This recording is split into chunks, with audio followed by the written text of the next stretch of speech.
Ils allaient tout justement le bureau national par l'intermise, il n'y a personne nangai, nous allons implanter. Et là, nous avons au moins 7 bureaux où ils allaient opérationnels tout justement dans la ville de Kinshasa, en entendant que tout va quitter à niveau de la province. Voilà au moins pour ce qui concerne les organes où ils allaient solo gérer les lots. On a 2011 l'être sanganaki parce qu'il faut remettre les histoires dans son contexte. À cette époque-là, il faut que l'on ait 10 ans à l'âge nabiso. On était encore trop jeune. Alors la vision était tout justement vision qui nous cambrer quand on a niveau à ville à Kinshasa. Et notre cellule de base était le quartier. Quartier où il y a la commune, même la cellule de base nabiso. Donc on a un ko bimalibanda à Kinshasa parce que la vision était encore un peu limitée au niveau de la ville à Kinshasa. Mais c'est seulement avec le temps. Parce que Ilongwe Idiki, comme Idiko, c'est vers les années 2014, 3 ans après. Chaque année, avec mûrissement, il n'y a pas pensé. Et on a Idiki pour comme Idiko. Donc Idiki, on est déconcessionné qui est autonomie. Et la seule différence, c'est que le bureau n'a pas besoin implanté, basé sur autonomie de gestion. Parce que ce sont eux qui gèrent directement les membres. Nous avons 24 communes à Kinshasa et nous aurons 24 bureaux communaux où ils allaient implanter. Sur les 24, déjà 7 sont déjà opérationnels. Bonsoir à toutes et à tous, j'espère que vous allez bien. Bienvenue dans votre émission pour les comptes de l'UDICO. Aujourd'hui, je reçois pour vous Monsieur Alain Mandemouela. Il est donc le vice-président national de l'UDICO, siège social de la RDC. Et tous les détails, vous les aurez au cours de cette émission. Et sans plus tarder, je vais passer la parole à Monsieur Alain Mandemouela. Monsieur Alain Mandemouela, bonsoir. Bonsoir, bonsoir, journaliste. Je rappelle que vous êtes vice-président de l'UDICO, siège social de la RDC. Et nous voulons, le public veut savoir pourquoi l'UDICO et c'est quoi l'UDICO. C'est-à-dire que vous allez nous parler de l'historique de l'UDICO. Oui, merci pour la parole. Sans plus tarder, je préfère être bilingue pour permettre à toute la couche de la population qui nous suit, même à l'extérieur, nos frères qui sont à l'extérieur, de mieux nous comprendre pendant ce laps de temps que nous aurons à expliciter un peu l'origine même et l'organisation de l'UDICO. Merci beaucoup. Mbote d'abord na bandeko nyonso bazali kolanda biso, bisika nyonso bino bozali. Ezali oyo bino Monsieur Alain Mandé, vice-président national, responsable, il y a siège social, il y a UDICO na RDC Mobimba. Pour nous permettre biso na émission na biso tozali ko lekisa lelo pour te et permettre na bandeko nyonso bisika nyonso bozali ezala awa na Congo to ezala libanda ya mboka pour nous comprendre réellement aujourd'hui et eloko nini oyo biso nyonso to adhéré ezali ndenge nini euti wapi pe ezali komema biso wapi yango na komeka kopesa na peu de temps explication sur ce qui concerne tout justement origine nango pe création nango pe organisation nango ndenge ezali. C'était le 15 juin 2011 oyo mwana mboka oyo nazali kopesa mbote pe nazali ko présenter officiellement na miso na bato nyonso kombo na ye monsieur Léon Mbanze Monga Moko mwana mboka wana afandaka na Allemagne yenda azali créateur pe initiateur ya ONGD oyo ezali kofandisa biso lelo oyo tobengi UDICO en sigle Union pour le développement intégral du Congo. Donc je disais c'était le 16 juin 2011. Na souci ya koyeba ya solo ko faire bénéficier na bandekone ya Kinshasa na expertise pe expérience oyo bango bayeba ki déjà kozwa uta mboka lopoto esika ya fanda kan Allemagne pona koya komema ngo na Kinshasa yango nde azwaki likanisi azwaki opportunité wana ya koyeba ya solo ko créer eloko to bengi lelo UDICO. Je rappelle que l'Isolo Zobeta ezali le 15 juin 2011. Donc, public assez à comprendre, je vous permets d'évoluer. Merci. UDICO ezali ONG, donc organisation non gouvernementale. ezali na ba organe nango o ezali ya solo ko kamba yango. Ba organe nango ezali tozali d'abord na collège de fondateurs que je salue d'ailleurs parce que c'est à partir na bango nde esika peut-être esika ya solo idiko utaki parce que tango ndeko yaki na likanisi afandisaki bato bazaki na ye bango ne basongaki ye pota ya ko ba matérialiser idée wana. Alors ba organe nango ezali d'abord comme je l'ai dit le collège de fondateurs ezali bato basanganaki po ba ko créer idiko. En dehors du collège de fondateurs, tu as un conseil d'administration. En principe, c'est l'organe principal. OND, Sengeli et Tamboussa Idiko. Mais parce que le cola Idiko a d'abord besoin de s'implanter sur le terrain. Azalaki nous presser pour nous implanter l'organe parce qu'il y a un organe principal. Alors, dans le moment où tu as koloba, tu as le rôle tout justement du conseil d'administration et tu as membre du collège des fondateurs. Alors, en dehors du conseil d'administration, tu as un comité autobengi le bureau national ou comité de gestion. Il y a un organe principal où il y a un idiko. En dehors du organe, tu as une assemblée générale.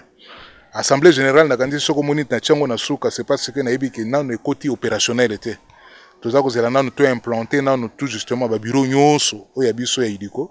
Alors, l'ensemble des membres sont composés à l'assemblée générale. Mais de principe universel, ONG soto mutuelle c'est l'assemblée générale qui est l'organe principal. Et éventuellement, les recours opérationnels nakati ya idiko, yeni mtakoza l'organe principal, bien qu'abanda kozwa tout justement ba recommandation na ligne de conduite banda kouta na tout justement na collège de fondateurs, pe na conseil d'administration. Parce que le bureau national ou le comité de gestion a exécuter justement la décision. Mais mouta banda ko kata makambo c'est l'assemblée générale parce que nous sommes dans l'assemblée générale et c'est l'ensemble des membres. Éventuellement puisque les organes moko to banda to kutanga ngomingité pourquoi parce que les organes gozala tout permanente parce que banda kutana je crois une fois ou deux fois par an. Parce que quand je parle de l'assemblée générale, na contexte ya lelo ya idiko et ça dit membres et à l'intérieur du pays et à l'extérieur du pays. Donc ça veut dire que vous allez là comme que bando sala mapamba pambate parce que vous allez toujours les aller préparer pour nous permettre na ba bazali banda o ba la possibilité akoya et c'est quand bando kutana éventuellement assemblée générale les aka obligé pesa la peine à Kinshasa.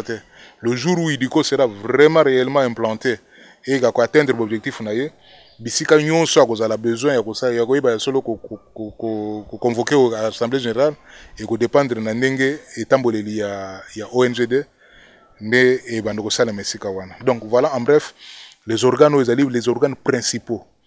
Bon na tangi wana nan pourquoi parce que nazana na origine na 2011 mais avec le temps parce que ce qu'on t'a dit de 2011 tirelo ça fait jour pour jour ça fait 10 ans.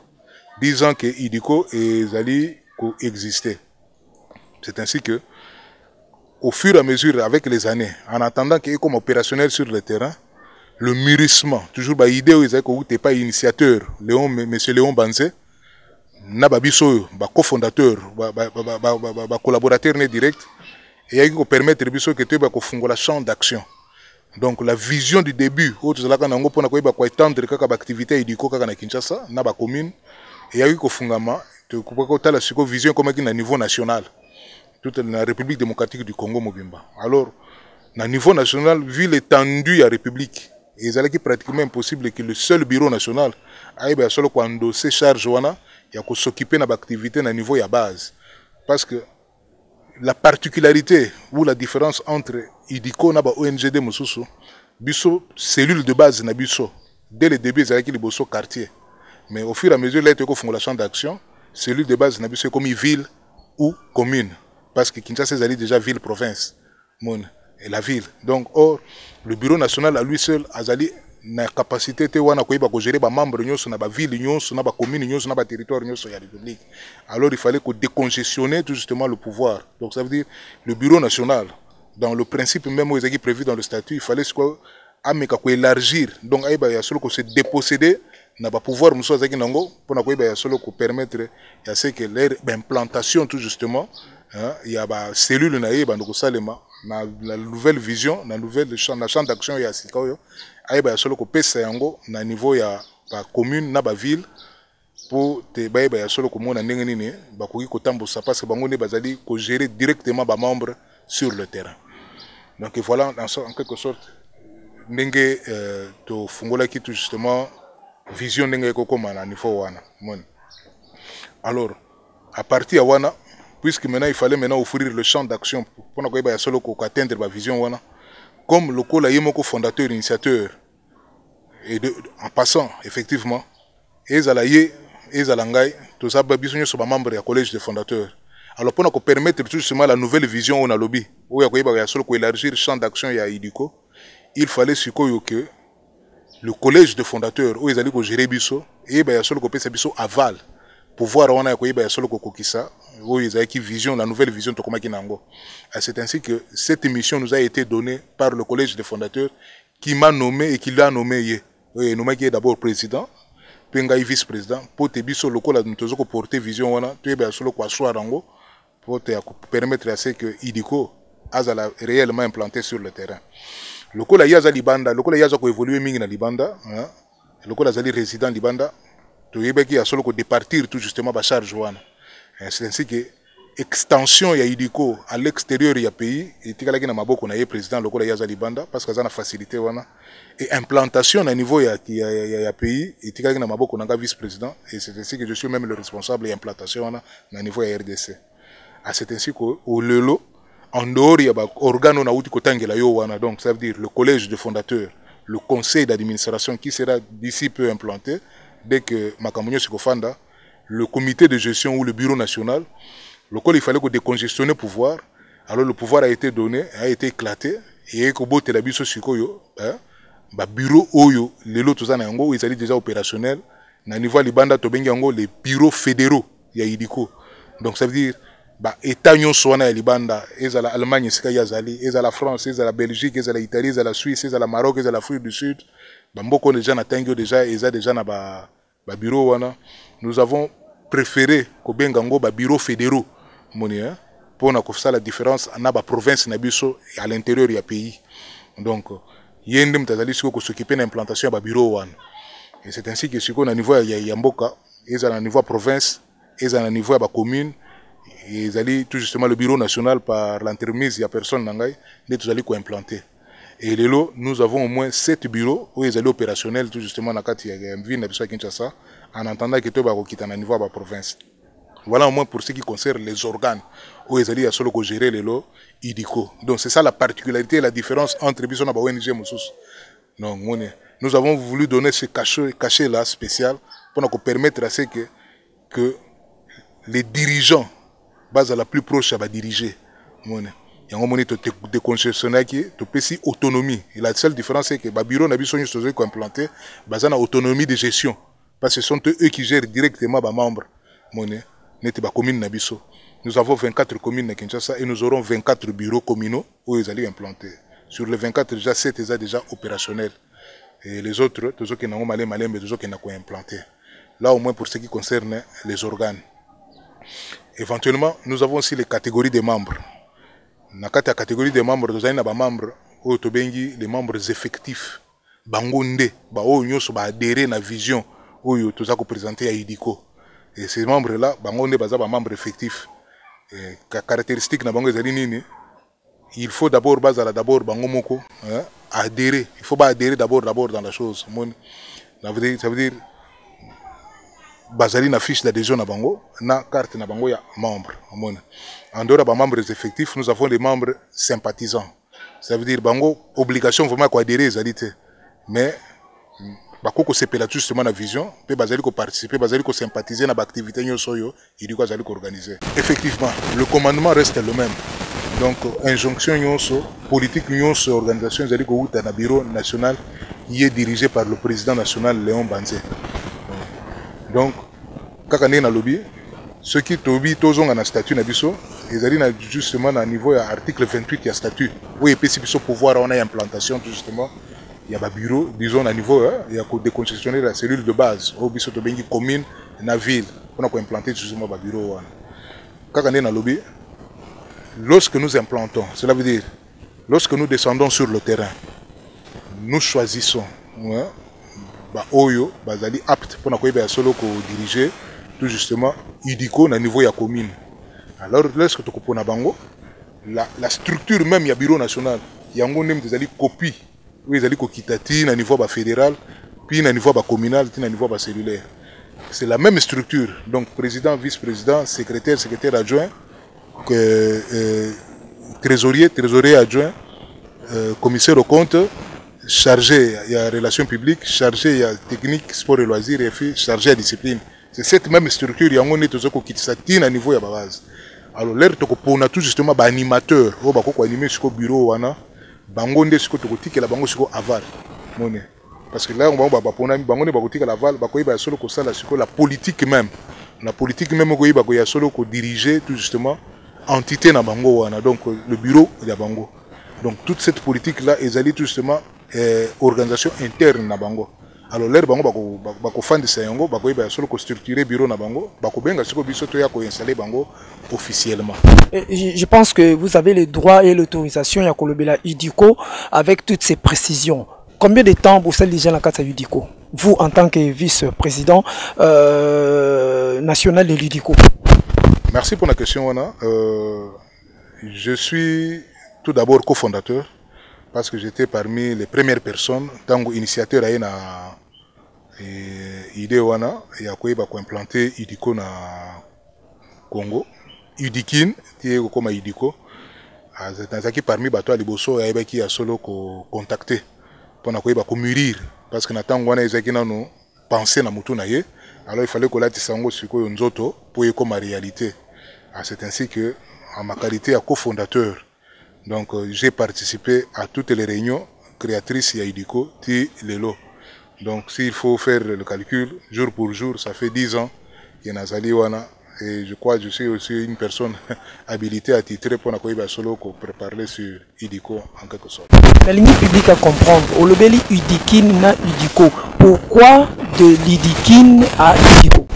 En 2011, parce qu'il faut qu'on remette les histoires dans son contexte. À cette époque-là, il faut que l'on ait 10 ans à l'âge. On était encore trop jeune. Alors la vision était tout justement vision de nous cambrer quand on a niveau à ville à Kinshasa. Et notre cellule de base était le quartier. Quartier où il y a la commune, même la cellule de base. Donc on a eu Malibanda à Kinshasa parce que la vision était encore un peu limitée au niveau de la ville à Kinshasa. Mais c'est seulement avec le temps. Parce que Ilongwe Idiki, comme Idiko, c'est vers les années 2014, 3 ans après. Chaque année, avec mûrissement, il n'y a pas pensé. Il y a un Idikin pour tout comme Idiko. Donc Idikin, c'est Union pour le développement intégral de Kinshasa. Donc la vision était qu'on a niveau de la ville à Kinshasa, pas en dehors. Mais alors l'air qu'il fallait tout fungo la vision, on a tout fungo la champ. Il y a un truc de Idikin, comme Idiko. Donc unité et Union pour le développement intégral du Congo. Et voilà la mutation qui s'est faite. Hein, ça s'est fait 3 ans après la création tout justement il y a ONG de Nabiso Idikin ou comme le UDICO. Toute une question mon numéro passé na coordonnateur Michel Malela sur le plan pragmatique, c'est-à-dire sur le plan la pratique sur terrain.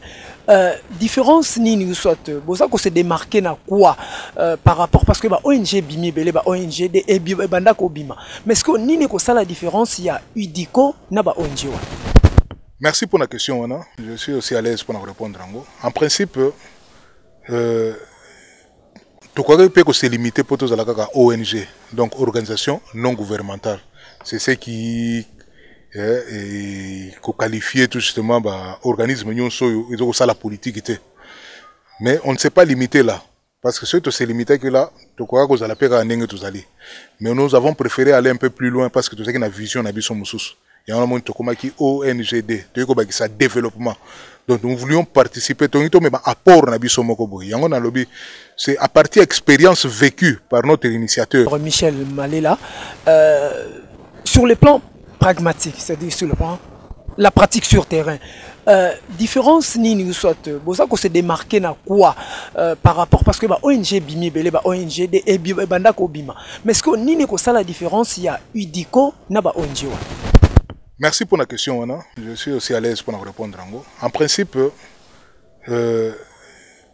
tout ce qui est limité pour tous les ONG, donc organisation non gouvernementale. C'est ce qui qualifié tout justement organisme ils ont ça la politique. Mais on ne s'est pas limité là. Parce que ceux qui se limitaient que là, mais nous avons préféré aller un peu plus loin parce que tout ça qui a une vision, il y a un moment qui ONGD, ça développement. Donc nous voulions participer, mais apport c'est à partir d'expérience vécue par notre initiateur, Léon Banzé et Sikazali en Allemagne, expérience parce que tout le temps, parce que ça fait plus de 40 ans que Libanda Yamboka, à Fandakakuna en Allemagne, c'est cette expérience qui a Moussala ou Yassali, parce que n'oublions pas. Côté on a la ligne bête à CT, pour battre une soupe baye baraté, tout ça na ONG na ONGD. Côté on a la ligne bête à CT pour le public à comprendre. Tout à fait. N'oublions pas que le chef de l'État que nous avons aujourd'hui, Nakansi Nebandeli, déjà les raisons à pouvoir, il veut faire de cette RDC l'Allemagne d'Afrique. C'est pas pour rien ce qu'on appelle cet exemple. C'est parce qu'effectivement, l'Allemagne, est un modèle en Europe, où peut-être le président Monaki, il faut copier tout justement le développement Yamboka wana en Afrique et en RDC. Et c'est une grâce pour nous. Pourquoi? Parce que même initiateur Nabiso afin d'Amboka wana. Donc c'est à partir de l'expertise au Bango Bazana Yango. Parce que en 2011, on a Bango Babima, Abima c'est depuis plus de 40 ans à peu près, pas 38 ans Yango Azalibanda. L'air Babimaka, l'air Bakendaka Namboka Mpoya Mondele, Mboka Zagi Lelo Ninga Boyete. Mais alors, l'air va comme Kozonga quand même, parce que lui au moins chaque année il vient. Mais au fur et à mesure, au lieu de développer, mais comme on a régressé et Koufi, alors ils avaient décidé d'habiter. Quand même, nous sommes natifs de ce pays-là. Nous avons l'expérience, nous avons biso zali ko mona wana poto, to me mango na mboka, to faire bénéficier quand même bande ko na biso batikal na mboka. Alors c'est cet ensemble wana et expérience wana na ba domaine belé. Mais tant qu'il y a qui tout justement parce que beaucoup qui embrasser ba domaine nyo sombala mo côté parce qu'il faut besoin quand même une référence ou ko permettre biso bino boy ba ko évoluer na ba domaine mususu. Alors référence o ya ki nango na expertise o ya ki nango to ibaki ko se cambré mingi biso to ibaki d'abord ko se braquer mingi to travailler surtout côté Italie insalubrité ou bien assainissement. Donc nous sommes partis de cette base. Yango des allés socle même. Yango des allés socle même. Il y a création, il y a ONG de la mission. Nous sommes partis de tout justement de ça pour te tuer. Il y a seulement qu'on fonde la paix, action moussous. Donc il fallait quand même qu'on ait une référence moko boye et qu'on permette de bino boya embrasser le domaine moussous lorsque vous aurez déjà atteint objectif au bino boya comme ça. Donc c'était cet ensemble wana ya expérience wana ya expertise wana na ba service nyonso o to iba ko préparer pour na ko iba solo ko faire bénéficier population. Yango wana moni to check yango tout justement na cadre ya développement.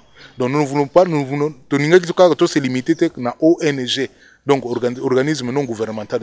Nous avons dit, nous devons quand même amener quelque chose, notre part, ouais, pour nous apporter quelque chose, par Nabiso pour nous développer Mboka. Il y a un moniteur, organisme non gouvernemental de développement. C'est ce qui fait peut-être notre particularité. Éventuellement, ONG DP, mais chaque ONG a toujours une particularité, viser pour atteindre. Voilà, donc nous sommes partis tout justement de ce programme-là, il y a assainissement, il y a insalubrité, pour il y a solo kobota, service mususu, n'a objectif mususu. Donc nous avons un objectif global, où il y a rassembler les jeunes autour, tout justement, il y a idéal ou insalubrité, où il y a solo priorité nabiso, mais il y a kobota nabiso quand même un objectif spécifique mususu, monnaie. Oyo toyeba ko kotsa ba service mususu nakati pona ko ba ko permettre biso toyeba ko développer. Tout loba tout nangonano. Est-ce que vous allez me saler ma capacité pour na bino? C'est vrai. C'est pourquoi yango na moni tolobi toyeba ki ko classifier yango à court, à moyen et à long terme. Et ça na objectif faut ezali à court terme. Et ça na objectif mususu ezali à moyen terme, et ça pe na objectif mususu ezali à long terme. À court terme ezali ba service auto moni toko ko sala yango dans le bref délai. Dans le plus bref délai, tu peux atteindre facilement. À long terme, et que soit tout le temps que soit. Parce qu'en principe, biso tu as une base, tu as pas éternalité. Parce que je vous ai dit, ça fait 10 ans. À aujourd'hui, on a 10 ans, nous étions des jeunes, les autres poussent année. Mais base na biso ezali toujours la jeunesse. C'est pour ça que permettre aux membres mingi biso ezali ko zoeli des jeunes. Parce que bango nembe ba continuer le loko biso to koleka. Amone biso za ko chaka tuza ko chaba base pour permettre bango ba baza ko ya pe ba tuzu déjà o tuzali ko préparer tuzali ko initier pour baïba ko continuer le loco tango biso to kolemba to kotiki la bango tout justement. Donc ça veut dire ngo no moni ils ont un objectif ils à court terme, à long terme et à moyen terme. À moyen terme et à long terme. Ils ont un objectif mususu. Oui, il faut que ça le loté. Il faut peut-être 10 ans, 15 ans, mais ils ont dépendre tout justement de n'engé kaka ONGD, ils allaient coco là. À mon yango misu to lai ko planter kaka, tu dois planter des corps, tu dois ko chaba base, pour qu'on permettre ba onyo sobaga na simana biso. Peut-être bango ne ba ko réaliser tout justement ba projet mususu wana oui ko ça la jour pendant, mais ils vous allez déjà préparer, programmer. Sinon tant nyo so ko zo.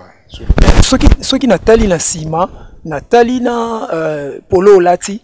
Nazomona bilembo musweza na sima awa ekokani na awa. Notamment arc-en-ciel. Pourquoi il dit quoi pour Nikara arc-en-ciel? Bon, merci quand même pour la question. Merci beaucoup. L'arc-en-ciel est Zali vraiment œuvre créatrice amenée par lui-même l'initiateur. Yene moto ayaka na yango tango tozali ko créer ONGD. Éventuellement babiso nyonso. Bon, tout na kaye parce qu'en tant qu'initiateur, pourquoi kaka arc-en-ciel? Mais kaka ko expliciter biso pe yango pe to koma na possibilité pe yako ba ko expliquer. Ce côté arc-en-ciel les alliés na ba couleur rebelle, moni hein. Donc nous sommes partis tout justement ensemble ba couleur on a pour na ko ba solo ko expliciter tout justement pe ba objectif pe ba vision biso zali nango. Première couleur na ko zongo na cadre ya multivision, moni. Na lobi na yo bien que la première vision où ils allaient socle même il y a création il y a idiko na biso zali assainissement. Mais assainissement n'est pas objectif, pas vision moussous où ils allaient accompagner yango. Yango moni to komaka multivision. Ça c'est la première couleur. Deuxième couleur ils allaient multisystème. Moni. Évidemment avec toutes ces visions là, tout ça quand on a n'engé mon côté à colandela yango. Donc il faut appliquer le système et belé pour atteindre l'objectif. Multivision, multisystème, tout ça le français. Mais mutumiso azala makokia ko comprendre ngo pensate. Olimbolé la bango pensa multivision, multisystème. Nakata ba vision wana, ils allaient objectif. Mais to bengi ba vision moni ba objectif il faut to atteindre moni tous allez na ba objectif ils allaient quoi niti na petit exemple besoin était assainissement ko bongisa ko peto la mbozo ko bongisa ko sokola mboka ils allaient parmi ba vision tous allez ba vision musu ces allez ba action ba vision philanthropique kari ya kosunga ya kosunga babola ya tout ça ils allaient na ba vision belé tous allez na ngo moni. Tous allez même dans la vision ya kosunga bato nyoso basala ba activité to uta ko créer activité moko to bandaki expérience nango to bengi micro crédit to za ko pesa ja ba crédit tous allez ko créer to za ko fungola ba boutique parce que to tala ki to ko implanter ba bureau mais ceux to tiarika ba bureau ka yango moko boye ça va nous coûter parce que ils allaient payer ba coût alors à côté ba bureau na kata ba bureau na to créer ba activité moko pour na ko ba solo ko accompagner tout justement l'implantation ba bureau wana donc kaka ba bureau na biso communaux ils allaient ko gérer ba activité moko ils allaient génératrice et ba recette pour permettre et qu'on soit charge tout justement ya ba bureau et puis ko ba solo ko financer ba activité monsieur ko ça na niveau ba commune wona zaka ba vision moni hein kene kotala babola na ba malade na hôpitaux ezaka ba vision tout ça nango donc action sociale hein tout ça ba nini hospice de vieillard tout ça wana to leko to bengi multivision multisystème ezali disons ba ligne disons ba chemin où iko ko mema biso pona ko ba ko atteindre tout ce objectif wana ce qui peut-être ninga na lobby ce qui peut-être pona ko sunga bato ba maman ou ba sala keloko moko te o ba teka biloko ya mike mama to pesi bango ba crédit wana ezali peut-être système moko to utiliser ki pona ko ba ko atteindre objectif ya ko ba solo ko sunga ba maman mais kene kotala peut-être bato na ba malade na hôpitaux to ko kena ba microcrédit te au moins to ko ça l'obliger peut-être to ba ko créer loko moko boye pour ba ko permettre biso ko zoa to ko senga ba don ba leki to biso moko parti kaka ya biso ya idiko ko créer ba activité moko ko permettre biso to ba ko trouver ba produit ko permettre biso pona ko ba ko soulager quand même bandeko bazali ko donc ça c'est même multisystème. Alors troisième couleur pour aller plus vite ils allaient multiracial, ça veut dire biso na idiko to boya ka mutu moko te to sala ka pe distinction te mone nous acceptons tout le monde na ndenga zali ozala ba parti politique na bino ozala ba église bosambela ka tout le monde batunyo sona bazali ba membre na biso idiko on to bengi multiracial mone donc il y a pas de distinction côté kuna mone voilà un peu la quintessence à ba couleur wana oyo ezali ko expliquer et tout justement devise na biso arc-en-ciel wana tozoki mambango na ngonga mutu soka lingi atteindre bino parce que ba bureau ezana nous set mais muso aza musika azana makoki ya ko atteindre bino te Bon, pour les communes où ils ont implanté, le bureau national ils allaient sur place. En dehors de la commune où ils allaient déjà implanté, on a facilement le bureau communal ils allaient atteindre à partir du bureau parce qu'ils sont autonomes dans l'activité.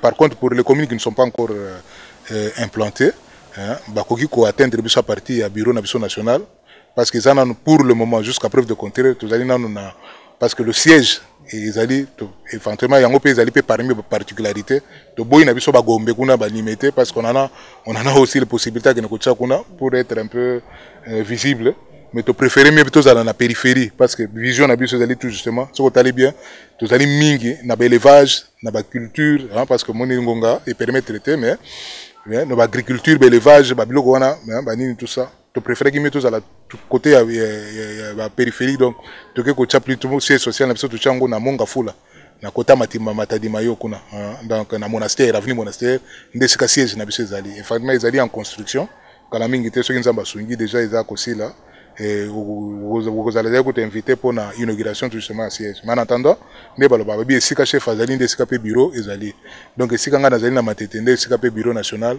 ezali na ngai ezali na quartier Mandina numéro 52A, na commune ya Matete. Et ça le numéro de téléphone bako ko zwabino. Éventuellement nako pesa o yangai, ezali plus 243 ou bien 081 069 24 55. Ezali pe Facebook nanga pe ezali WhatsApp direct pour permettre biso pour atteindre biso facilement. Tozo kende mbango na suka pona ko silisa émission mais to ko kabana no boité ndeko na biso to yambaki azali vice-président Alain Mande Mwela azali vice-président national ya UDICO siège social ya RDC sikoyo to solo lipe mingi tangu so ezala makambo suso lingi ko bakisa na mwa tangu mukiyo etika ko bakisa. Merci pour na liloba. C'est vrai na 30 minutes ezaki pratiquement impossible to eba kolobela makambo nyonso na kanisi nzamba ko sunga ba émission mususu koya eloko kaka na kokoloba sikoyo pe na pesi na mbote na bato nyonso sika bazali ezala ye président ezala ba membre fondateur ezala bandeko na biso ya ba fédéraux natindi surtout fédération na biso Allemagne où ezali très efficace na Afrique du Sud bazo bambote na bango sika bazali pe ba cadre nyonso ya biso ba communauté nyonso sika bazali na kosenga kaka na bandeko nyonso bazali koya pona koyeba ko rejoindre biso bayeba ke UDICO ezali na ba structure nango donc tango zali koya po oyeba ko adhérer ba na niveau ba commune déjà ba bureau ezali déjà opérationnel pour ça na pembeni ya ba bureau na biso communal ba koyeba ya solo ko orienter ko koyeba ko pesa yo la vraie information au lieu de continuer à spéculer pour éviter à ce que moi cacophonie est sur la vision reste la même. Nous sommes une ONGD tous allons na vision na biso to yebi que tous allons misale belé à kosala sur le terrain batale la biso ba compter sur biso ba kozala dessus te et loka to sengi bango ba membre o nyonso bandimi ko tambola na biso ba solo kolanda o ezali prévu dans notre statut pour être membre effectif pour kozala membre na biso pour biso to songa yo il faut d'abord adhérer ndima d'abord vision na biso tous en biso facile ko futa na yo kaka droit d'adhésion na yo au sombi carte na yo ya membre au remplir fiche na yo d'adhésion à ce moment là charge nyo c'est otika la pona biso mais à ce moment là il faut que la 3 mois parce que pendant 3 mois to kozana na temps ya koyeba ya solo kotala yo pour to yeba ndenge nini soko kozana na biso to koyeba kotika biso voilà au moins ce que tu peux ajouter en attendant pour le moment compte tenu à temps dans les prochaines émissions tu koyeba solo encore ko étoffer plus pour ce qui concerne justement l'organisation de la UDICO. En tout cas, makambo ya kolobeze belé. Émission na biso oyo ya lelo nde toza ko sukisa awa makambo kolobeza le belé na ba prochain numéro tokokota lisusu penza na bozindo pona koluka koyeba kokundola penza oyo ebombami na kati ya UDICO. Yo muto eko kuta biso na suka émission. Je rappelle que na yambaki awa pona bino ezalaki monsieur Alain Mande Mwela yazali vice-président national ya UDICO siège social de la RDC. Et ndenge bauti ko ka l'émission azali pe parmi ba cofondateurs ya UDICO oyo. Pona ngai Elvis Tunda Bilama oyo bolanda ki lisusu na prochain na numéro passé naza ko yebisa bino ke esilité boya UDICO akangeli mutu porte te bolandi émission mobimba azali pe ko tenir compte na couche moko ya population te toutes les couches bazana na besoin na yango bazana besoin na bango alors ndengo za wana zali kolandanga to pesi yo matondi yo muto landaki biso pona lelo to sukisi wana botika la malamu.